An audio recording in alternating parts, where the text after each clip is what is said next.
Hi everybody, Ray Hayden here, and this is my shameless plug. Don't forget to hit the like button to like the video, make that comment below to let me know that you came by to say hi, and if you haven't already done so, please consider subscribing to the channel. I greatly appreciate the growth on the network. Thank you very much. Enjoy the video.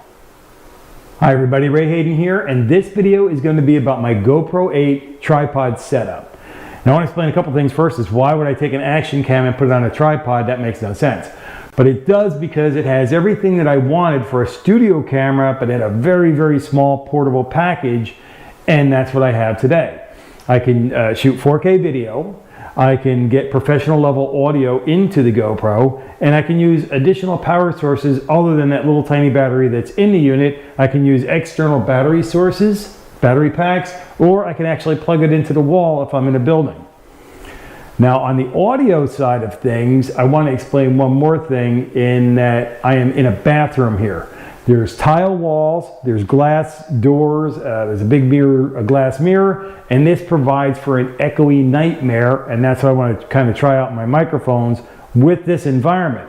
And why not make a video about my setup in order to do that? So that's what we're doing here today. There's two streams in video production. There's audio and there's video. The audio is whatever you catch at the time, plus whatever you add in post-production. I'm not worried about all that stuff. I only want to worry about what I catch at the time of making the video. So the video consists basically of me. There's two paths, audio and video, but the video path is real short. It's me talking to the camera, you, and then that's being recorded by the camera I'm looking at. It has one additional wireless step because I have the GoPro Quick application on my smartphone, and this allows me to get a quick view to see if I'm still within the frame, within the picture, and seeing what I want to have happen in the video being taking place within the image that we're recording. And that's pretty much it for the video. The other thing is power for the video, but I'll talk about that when I talk about power for the camera. The audio thing is pathway or stream is me talking into the microphone, which is picked up by the receiver. That's wireless, but then it's a wired connection, TRS to TRS, from the receiver to the dongle that comes with the GoPro 8. I'll talk about that situation in a minute. Now, both of these things have power on the back ends, or the front ends, I should say. There's a battery pack in a pouch below the tripod. Now, you can also get them where you mount them directly to the tripod, which is a great thing to do, or whatever. But for real portable use, I can take just a quick sack of some kind, make sure there's airflow through this thing. You don't want to overheat your battery. Drop that in there, and then you can just hook this on to your tripod there. And there is actually also a hook below the tripod, and that is for weight, to put additional weight on so your tripod isn't too loose or gets, kind of knocked around a little bit or anything like that. I'm also going to use this as a prop to represent my smartphone, because I can't move it, right? So, all right, so let's get into the next thing here. I have a connection here, which has another mount attached to it, which is for my smartphone. So my smartphone is sitting below the GoPro, and I can get my quick view to see if I'm in the shot or not. I was just staring at it for a while to make sure everything was where I wanted it to be. So that's the end of that story. And then the other mount that I have is for the microphone receiver, which sits on top of the GoPro. My GoPro, now it's time to get to that. The GoPro is in a metal case. The reason why it's in a metal case is because when I was researching the GoPro 8, I saw a review from a person who had placed it on just briefly, while they're getting other things ready, they placed the GoPro on the step of the back of a pickup truck, and a breeze came along, just a light breeze came along, knocked that thing off. It did a tumble, and the protective lens over the actual lens hit a rock the wrong way and shattered. It just spiderwebbed out. So what they did is they had to kind of take the glass or the plastic out of that thing so they could get a shot in the first place. But what I did is I said, well, I'm not going to go there in the first place, because when you go there, you have to have that thing replaced by a repair facility or something like that. You can't it's not a do-it-yourself, oh, we'll pull that one off and put a new one on. I want to pull that old one off and put the new one on. I want that from day one. So I looked for a case, a metal case for my GoPro, and I found one. Had all kinds of mounting options and everything with it. but also had a place to screw on a UV neutral density protector, and then you put that on the front, and that adds, so you got the lens of your camera that you don't want anything to touch. Then you got a protective thing from GoPro on that, and then I have an airspace gap, and then another, the glass, huge glass cover that is only there for the only purpose is protect that lens cover, which is protecting the lens itself. So as long as that thing's all protected and everything, I'm a happy camper. That is why the GoPro 8 is in a metal frame, a metal cage, they call them. And then the external microphone has there's a cold shoe. It has several cold shoe places to mount things, and that's why I put the receiver in there. The reason why I put the receiver on the top of the camera is I can see at a glance, I don't even have to glance because I see it out of the side of my eye, that there's a VU meter. Now I can't tell the quality of the audio, but I can tell the power of the audio. So I can see there's a nice strong signal getting to my receiver that should be getting to the GoPro and hopefully record it, and hopefully it sounds great. When I get done shooting the video, I'll spot check areas of the audio to make sure that they're at the acceptable level that I want, and I can get the job done. So I just want to go through this setup real quick one last time. I'm wearing a microphone, and there's an audio receiver sitting on top of my GoPro, and pretend this is the GoPro. There's a wire going directly from that to the dongle that hangs out the side of the GoPro.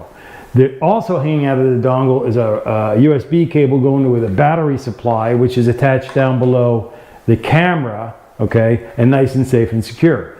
That also has an additional power source output, and that's going to my smartphone. And that's the setup. There is a very interesting thing with the smartphone that may not be true with the GoPro. And here's the deal. If I was shooting video with the camera, the smartphone, if I was using my smartphone, the Android phone, had wireless mics going to it and everything else, and I had a battery power connected to it. I'll show you how that works in a minute.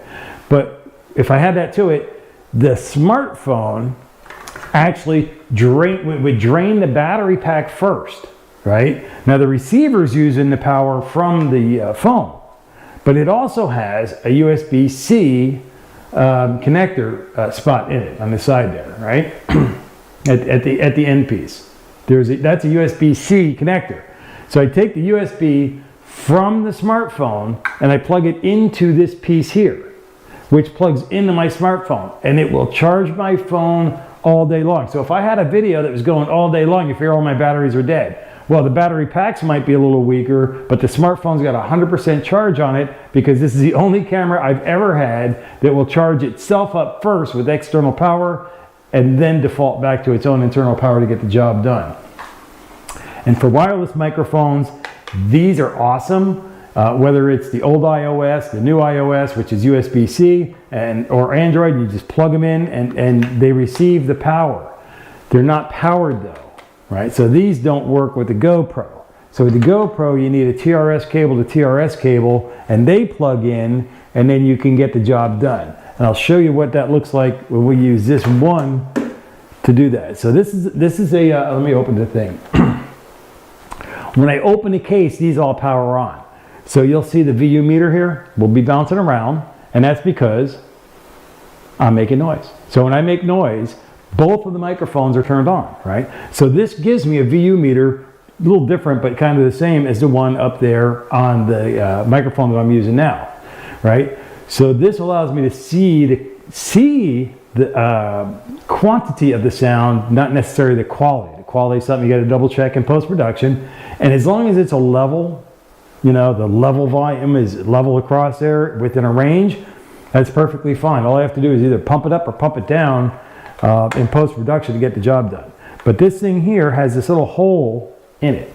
That little hole allows me to take a TRS to TRS cable and then connect this to the GoPro. And that is what allows me to use wireless mics with the GoPro. With the GoPro 8 series, before and after, I don't know if they had the same issues or not, but with GoPro 8, initially I had a problem when I was using my microphones because they were TRRS to TRRS, and those are made for your smartphone. That's what that little 3.5 thing is, TRRS.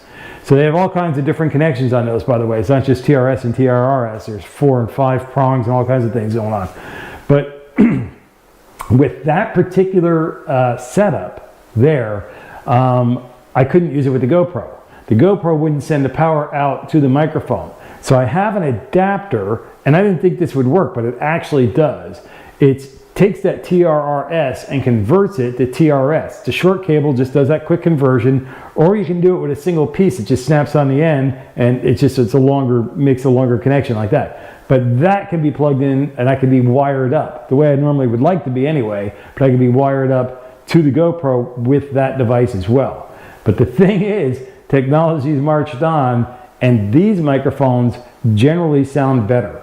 Some of the less expensive ones are less than $20. You get 2 microphones and a receiver, and what I get is they have built-in automatic noise reduction circuitry built in. And that's why I'm in the bathroom, now you know, because the hard walls, the hard glass mirror, and all that kind of stuff allows me to double check to make sure that these microphones can tone that down and still get good audio. So if you're seeing this video, everything I was testing worked perfectly well. All right. Don't forget to give me a thumbs up, like the video, drop a comment below, let me know you came by to say hi. And if you haven't already done so, please consider subscribing to the channel. I greatly appreciate the growth on the network. Until I catch you in the next video, take care and be well.